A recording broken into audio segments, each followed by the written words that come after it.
एक पिता की दर्द भरी कहानी। एक गांव में एक छोटा सा बच्चा था। उसके पिता तो थे लेकिन माँ की मृत्यु हो गई थी। पिता सारा दिन काम करता और अपने बेटे को पाल पोस कर बड़ा करता है। वह सारे सुख अपने बेटे को देता है जो एक माँ दे सकती थी। उस पिता ने कभी कुछ नहीं मांगा, सिर्फ इतना ही मांगा कि मेरे बेटे को कोई परेशानी ना हो। दिन बीतते गए, बेटा पढ़ लिख कर अच्छा जॉब भी करने लगता है और वह शहर में रहने लगता है। कुछ दिन बाद वह अपने पिता से मिलने आता है और कहता है, पापा मुझे कुछ पैसों की जरूरत है। मैं चाहता हूँ कि शहर में ही जमीन लेकर अपना घर बना लूँ। पिता इस बात को सुनकर बहुत खुश होते हैं। सोचते हैं कि मेरा बेटा है, एक ना एक दिन नाम करेगा। जिंदगी भर की बचाई हुई पूंजी को निकालकर अपने बेटे को दे देते हैं। बेटा शहर चला जाता है और उन पैसों से अपना घर बना लेता है। पिता इधर इंतजार करता रहता है कि मेरा बेटा फिर से आएगा, एक ना एक दिन तो मेरे पास आएगा ही। जाएगा कहाँ? उसके पास अब कोई नहीं जाता था, क्योंकि ना ही अब उस पिता के पास पैसे थे और ना ही रहने का जगह था।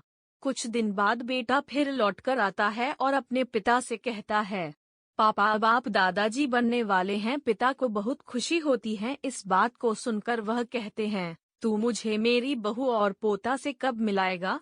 बेटा कहता है, बस पापा थोड़े दिन और।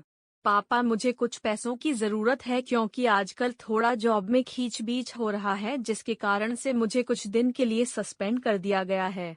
पिता के पास कुछ नहीं रहता है देने के लिए, लेकिन फिर भी कहता है, अच्छा बेटा तू रुक, मैं अभी आया कुछ पैसों का बंदोबस्त करके।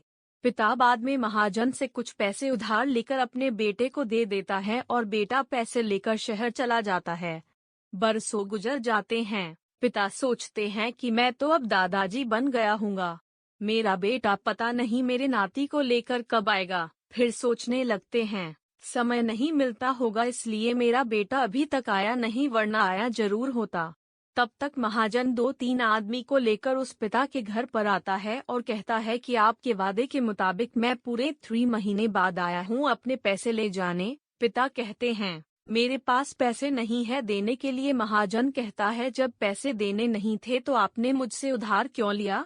तभी पिता कहते हैं, ठीक है रुको, मैं तुम्हारे लिए पैसों का बंदोबस्त करके आता हूँ। और वहाँ के नजदीकी अस्पताल में चले जाते हैं। वहाँ जाकर अपना ब्लड डोनेट करते हैं और अपनी एक किडनी बेच देते हैं और उस महाजन का कर्ज छूटा कर देते हैं।